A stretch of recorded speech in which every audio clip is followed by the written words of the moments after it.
Release the Kraken! Greetings, fellow game designers. Ron here at Lame Duck Studios, and today we're going to go ahead and start animating our Mario. Now, if you've looked at any of my animation tutorials before, this is very similar. The difference is we're going to be working with an FK rig, but the procedure is all the same. Same kind of positions and all that stuff. We're just going to be working with this wonderful rig that we made in our previous video. Without further ado, let's go ahead and get into it. I'm going to go up to File here, and you can see we're currently in Mario Bind Pose Rig. We want to go ahead and save this out, save as, and we're going to change bind pose to the name of the animation we're using. So this one's going to be Mario, this is going to be the walk, okay? And then hit save, okay?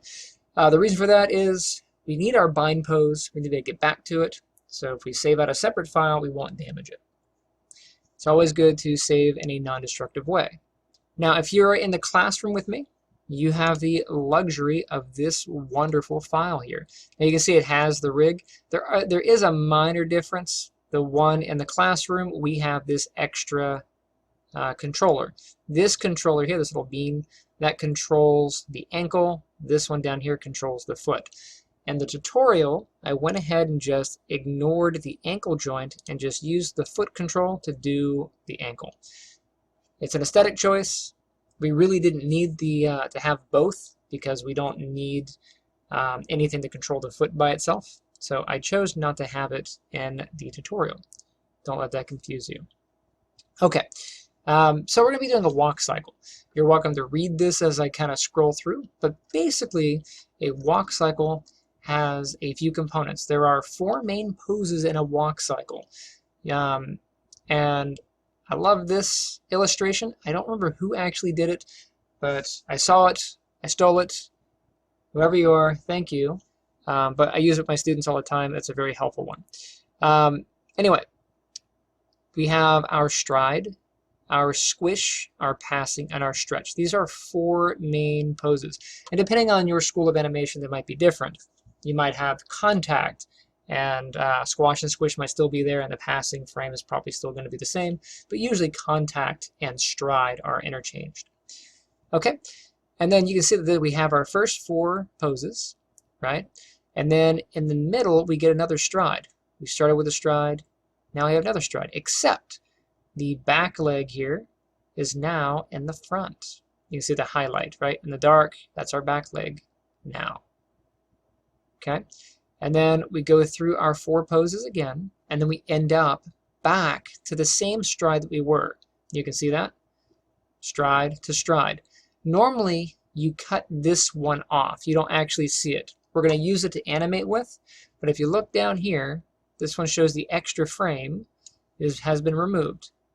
And this creates the loop, right? If we had this frame and this frame there, your eye would catch that for like 1/100th of a second, there are 2 frames that are the exact same.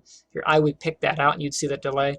So to help us animate, we'll keep it in, but when we actually bake it, we're going to remove one, just so you know. Okay, but these are our 4 main poses, and we're going to go ahead and start building our animation based off of those poses. So I'm going to kind of scroll down here. Here's our walk cycle, and this is our stride. You can kind of get an idea. That's our contact with our back foot is on the ground, our heel is touched, and our arms are nice in their positions. Your arm position changes the entire walk, by the way. If you're sad, you might be down a little bit. And your stride might be a little bit longer. If you're happy, you might be upbeat. Okay? All depends. Right? We're going to make this wonderful happy stride. Okay? Let's jump in. Have our position. I'll go ahead and grab my channel box. And I'm going to work from a side view because that's going to be the easiest for me. And it actually is kind of weird to not have that little bean shape here because I'm used to using it in the classroom, but I chose not to do it here. But anyway, I digress.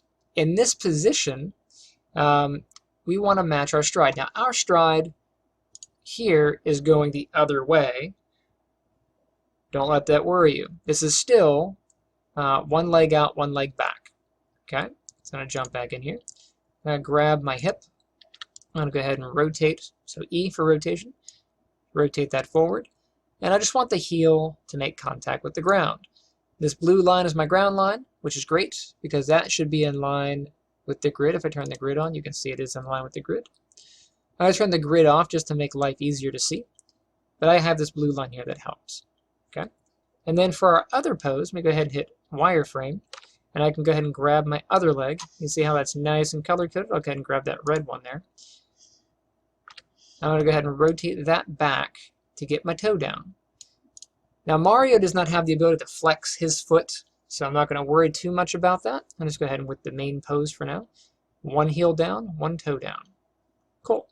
For the arm, we're going to go ahead and do one arm back and one arm forward. Now it's important to note that if the right leg in this case is forward, then the right arm will be back. It's opposite, right? Left leg is back, left arm is forward. Okay?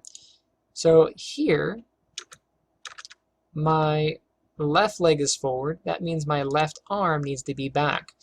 Now when you rotate using an FK rig, there's a rotation order. You want to make sure that you follow the order so you don't get weird, jerky rotations. We want to rotate the arm into its down position first. So I rotate down. Okay. You don't want to go through the body because that's not natural. So just go down to where it's pretty close in contact. So rotate down, and then I'm going to rotate back. So I'm going to go ahead and just pull that back some. It's easier to see that if I'm in my side view. So I'm going to go ahead and just pull that back. Be careful which circle you're grabbing. Make sure you're grabbing your one that you want. So this one is my inner circle, and that is guiding just this motion. You can see I only have two inputs here. And if I move this, my Y input is the one that's changing, my Y rotation.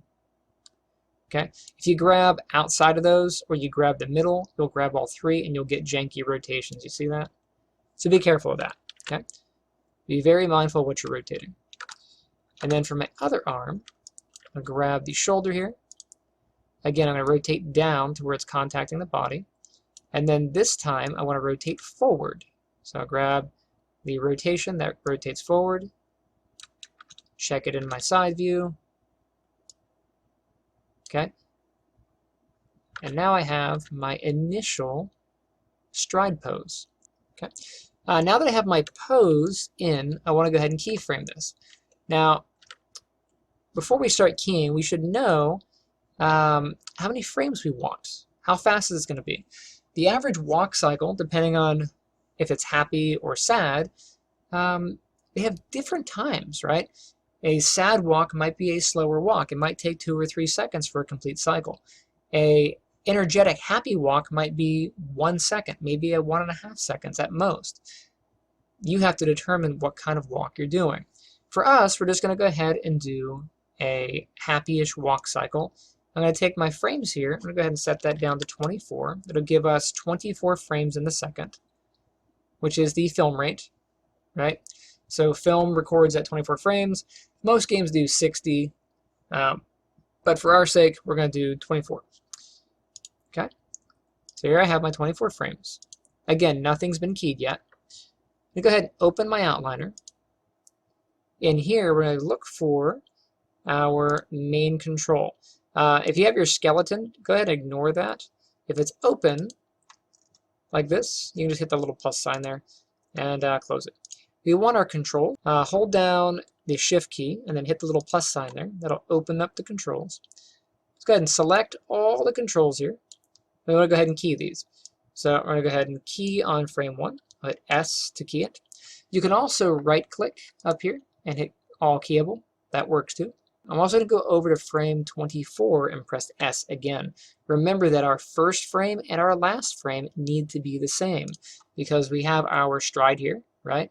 And then our last frame is also our stride. We want whatever we do in the middle to eventually end up back here. Let's jump over.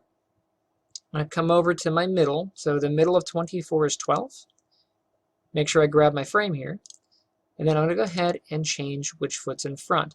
Now, make sure you're already on your time. If you don't choose your time first, you might be sad later. Because if I go to change my time again, see it change back? It goes to the last set key. Make sure you choose your time first. Okay. And I come into my side view. Go ahead and adjust my foot. And you can do this visually or you can do it numerically. It's up to you. I'll do that one. I'll grab the other one. Move that one up front. Again, I'm putting the heel down and the toe down.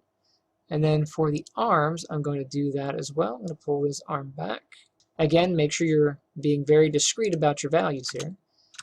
And then the other arm, this one, I'm going to pull that one forward. Okay. Fancy. Now you don't want to lose your work, so make sure you don't move off your key. You should be on frame 12. We're going to select all of our stuff, so all of our main controls, and press the S key to key it. You can also be keying as you go. So if you make an adjustment, press S, make an adjustment, press S. That'll help prevent you from making the mistake of moving and losing your data. Okay, but now that we've done this, we should have the walk. And if I press play, oof, that's way too fast. Let's go ahead and hit stop. Let's set this. So if I go up to Window, come down to Settings and Preferences, I'm going to scroll down to Time Slider, and then scroll down to Playback Speed, and then set this to 24 FPS times 1. Save that.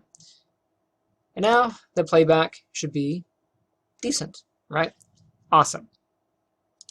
So now we have the beginning of a walk. It's a bit stiff, but it does work. Okay. If we jump back in, we have just set our stride. We have our 3 strides that we set, right?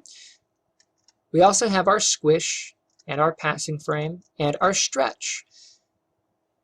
Pro tip, you only really need 2 frames for an animation. You need your stride and you need your passing. That will get you basic animation. If you look, we already have that. Maya interpolated our passing frame for us. If you look here, we naturally have a passing step right there. Otherwise, we couldn't have a walk. To make it look better, we need to start making adjustments. So let's find the position. Go to my side view. We're going to find out where our passing step naturally occurs. So starting on frame 1, if I drag, keep going, we're not quite passing yet, not quite there yet. Bam. Okay, that looks pretty close to my passing. We have our foot is on the ground, and then one foot is not quite on the ground. It's moving forward. 1 foot on the ground, and you can see this one's kind of not. Okay, so the foot that's starting to take the step, that's my yellow. So as I go through, my yellow foot should be flat on the ground, which it is pretty much. I'm going to come into here, I'm going to grab my yellow hip. I'll just go ahead and set that to 0. Perfect. And to show good practice, I will make sure I set this. I'll make sure I click out of there, press the S key to set it. That way if I click somewhere else, I don't make a mistake. It's already good. Yay. Now my next leg, grab this red one, this needs to be a little bit forward and the knee bend. So I'm going to go ahead and move the hip forward. That gets my knee forward. Grab my knee controller, and I will bend my knee back. I'm trying to match the picture that we have here. Okay, so that's good. It's really hard to see things in wireframe, so if you want, you can press 6 to get into your shaded view, and you can kind of see what's going on. If you need to see the other side, just go into your perspective and take a look. This is roughly what it looks like. Yay! Let's make sure we get our controllers and set them. So I get the red one, make sure I hit S on 6, awesome. And I'll grab my knee control, press S, awesome. So those are the only 2 keys I need to set there, but look, it's a lot better. Already, it's a lot better. Hit play.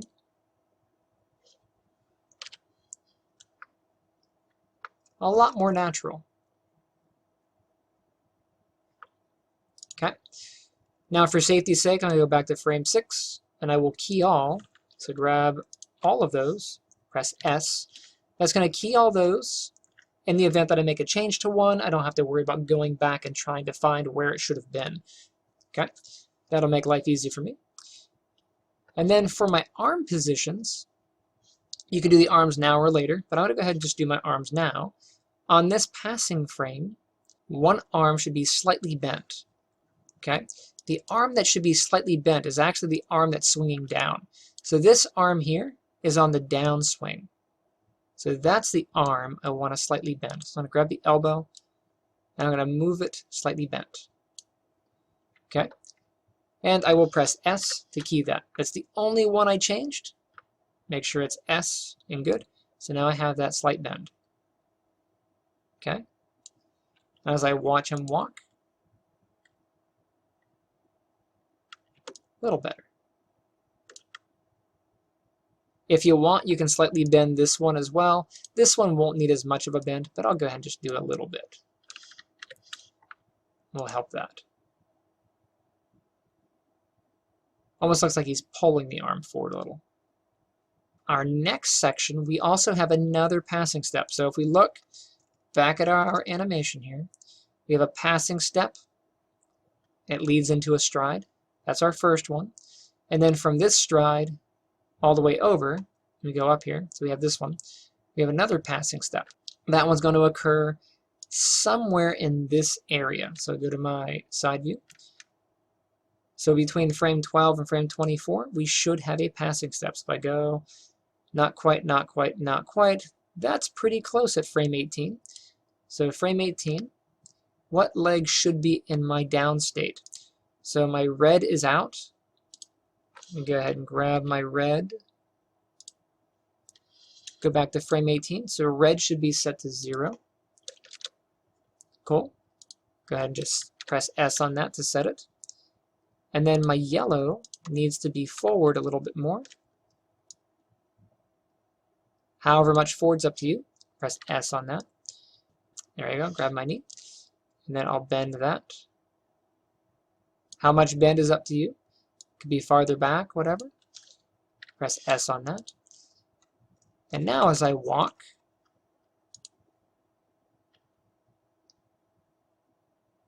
not bad.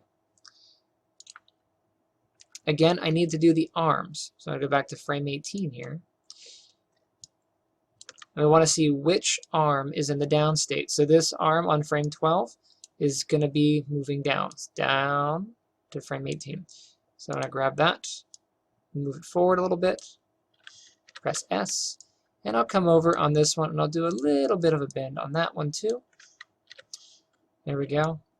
So now as I walk, a little more natural. A few more adjustments and we can be right on our way. If we come into here, we also have our squish, which occurs between our stride and our passing step. So if I jump back in, our squish is when all of our limbs are kind of coming together. So you can see from frame 1 to frame 6, to our passing, we have this coming together kind of motion. Okay, that's when this foot that's out makes contact with the ground and it stays locked with the ground, right? That stays flat and carries your weight until it goes all the way through. So we're going to go ahead. At some point, our foot should have been down. So right around frame 2 or 3, this foot should be in the down position. So I'll go ahead and rotate the foot in the down position. That's visually close enough. Go ahead and press S to frame it. Okay, so that should be down. Okay, and then we want to also bring the body down. So the body, I'm going to grab the pelvis here. I'm going to lower that to the ground because we're going to lose some height when that foot hits. Okay, I'll go ahead and S that. So we'll come in and we take the impact. That's probably a bit too harsh of a drop there. So I'm going to come down to here. Let's take a look at the actual motion. Yeah, it's pretty hard of a drop. So come back in, bring him up a little bit more. And then I'll get the hip for that. Maybe I'll rotate that down a little bit more.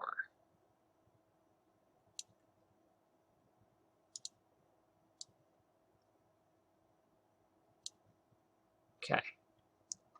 You get that hip, S it, and get that foot, hit S, and I'll go ahead and just get all those, just S them on there, and that should be a little bit better. So you can see the impact is carried much better.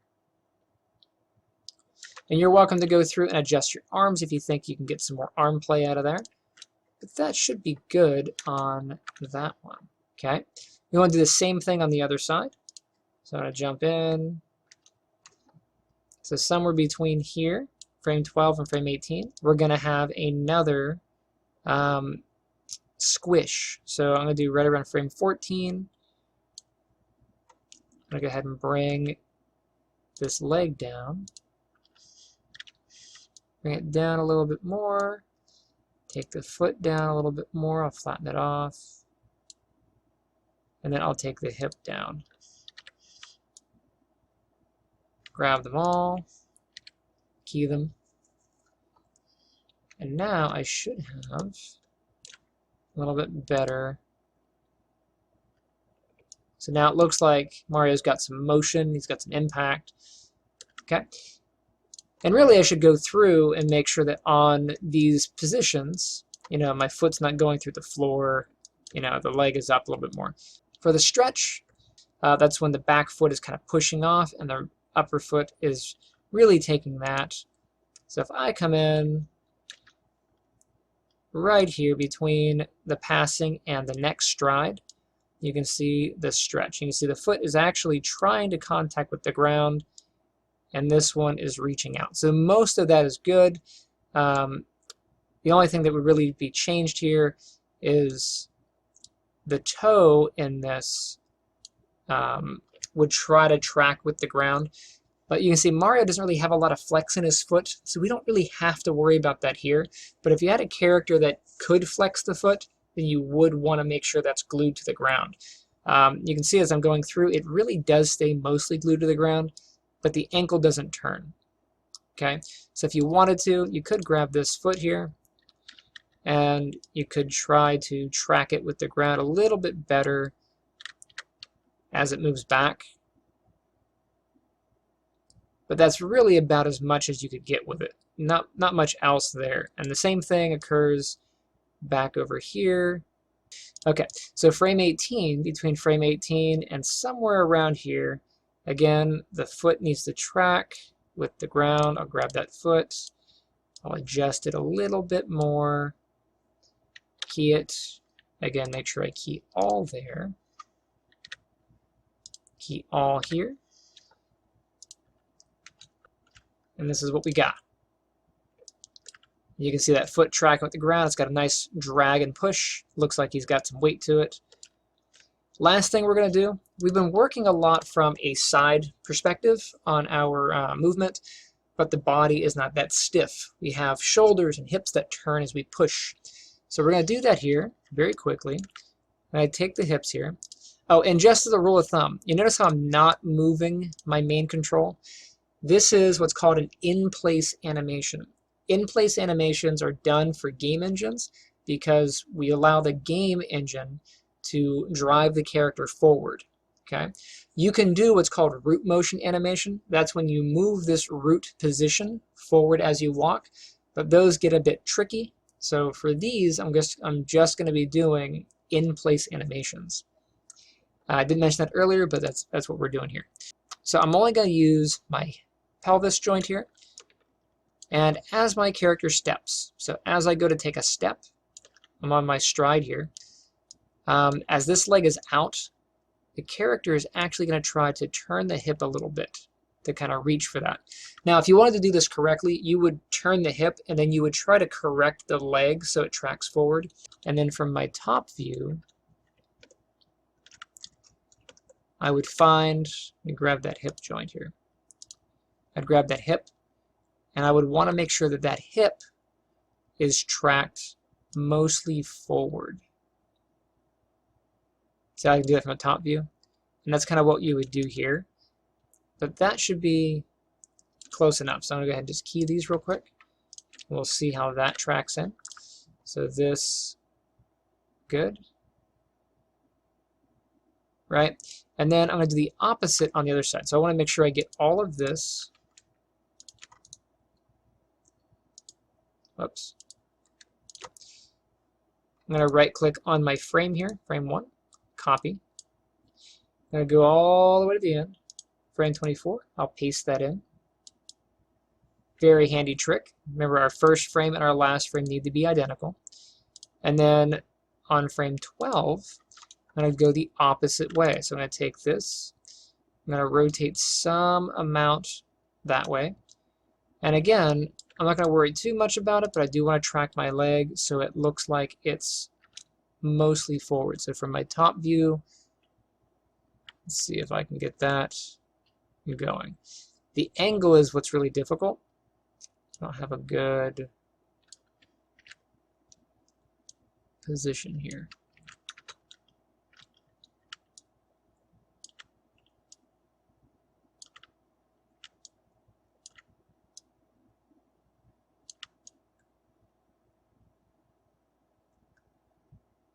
Close enough. Again, I'm not going to worry about that too hard. I'm just going to go ahead and get something very quick to be a visual pass. Now let's take a look at how that motion adds to it. All right, so now his hips turn. Okay, and then as your hips turn, one thing is your head does not turn. So you can see how the hips have turned. I take the head joint. You can do the neck or the head on this. Our head turns mostly from our neck, right? So it just makes sense to do from the neck here. And I'm going to take that, and I want to make sure the head is facing forward. I'm going to press 6 on here so it's easy to see where the nose is. And I'm going to go ahead and just turn the head so it faces forward. And then I will key that. I'm only going to copy this one. So copy. 24, I'll paste, because that's the only one that I changed. And then on this one, I'm going to go ahead and just do the opposite. Press S to frame that up. And now we should have an animation that looks pretty passable, because your head doesn't change all that much as you're walking. Okay, and there is our very basic, very simple walk cycle. And we're good. Go ahead and save this here, and I shall see you next time. Hey guys, thanks for checking out my channel. Misty and I both thank you.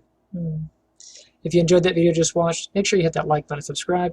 Also, we're at 1,400 subscribers. Woo! If you have any suggestions for future videos, go ahead and leave them down in the comments. And if you want to keep up with me on Twitter, it's BruceRF1. That's also in the description. And if you want to support the channel, make it easier for me to make content for you, check out some of my merch or one of my books. But yeah, all that, again, is in the description. Check it out, and I shall see you next time.